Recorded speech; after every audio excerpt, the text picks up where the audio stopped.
Call this series Crimes of the Majority for obvious reasons. I don't need to really explain why I call it that. You can look at the background, ethnic background, racial background of this particular person, and you can realize why I call this the Majority Crimes series.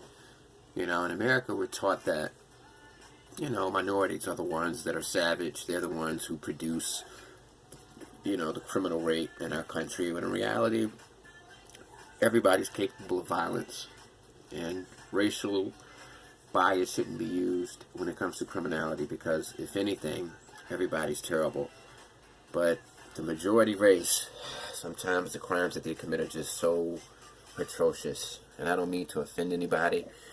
I'm just keeping it real based on statistics. Who kills their entire family more than anybody else? And look up those numbers before you get upset. Alright, I want to speak about the Lowell family. Rest in peace to every single person in this picture. They were all killed by him. This guy right here. His name is Miller. That's his last name. Alright, so Miller killed this entire family. And he also killed this guy. This guy was the boyfriend of the woman in the back. The man in the picture is her ex-husband. So basically, you can say replace that man with him, and that's everybody that was killed. So all of these kids, all of these people, except that, this man right here, he wasn't there. This boyfriend was. So this guy killed about 5 people. Rest in peace. What happened is, this guy, the killer, he actually owned his own company.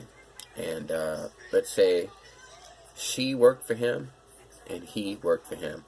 They both were girlfriend and boyfriend, and they worked for him. Okay? This guy, the guy who they worked for, came up with a brilliant idea. He wanted to burn down his house in order to get the insurance money. He would have made millions if this would have succeeded. However,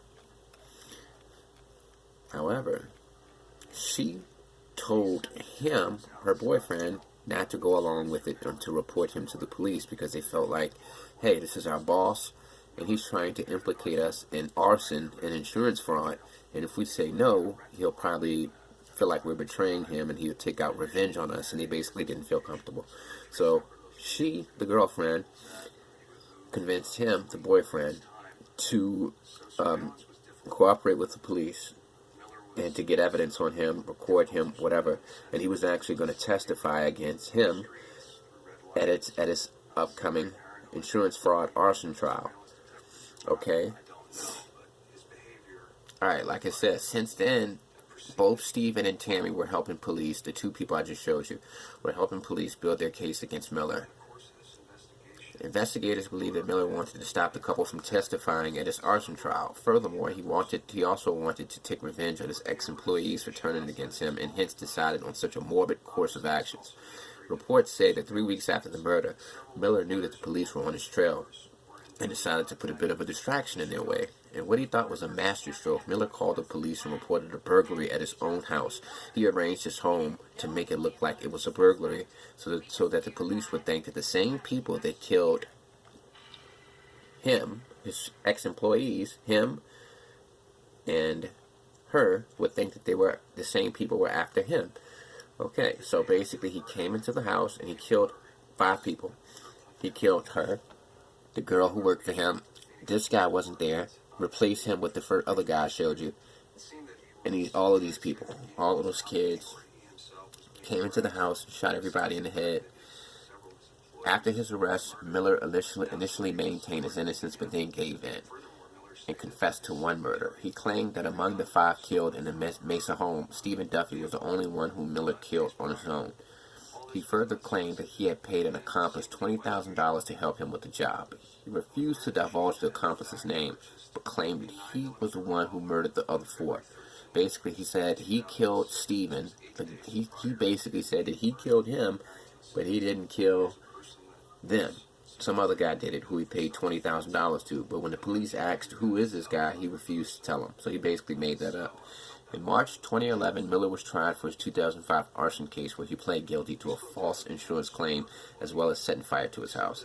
The judge awarded him with a 16-year prison sentence for the arson and a concurrent 1.5-year sentence for the false insurance claim.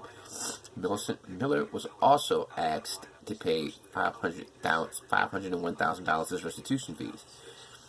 A few months later, in August 2011, Miller was again put in the dock for the February 2006 pentamurder case. Pentamurder means five, like five means penta, like Pentagon.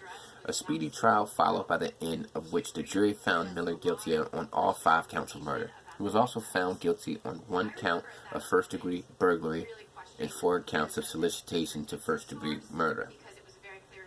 The defense tried to paint Miller as someone who came from a troubled family, who suffered from bipolar tendencies. His attorneys claimed that his mental condition led him to commit the heinous crimes and that he should not be given the death penalty. Yet the jury did not agree and instead sentenced Miller to death in September 2011. Currently, he is on death row at the Arizona State Prison Complex. And this concludes majority crimes. Rest in peace to this entire family. Rest in peace to these children who never had the opportunity to grow, because this man who belongs to the majority decided to kill them all. I think it's sad when one man thinks that he has the power of judge, jury, and executioner over other people, including their children. I think it's sad that this is such an alarming statistic that happens in our country, and I hope this stops. Peace.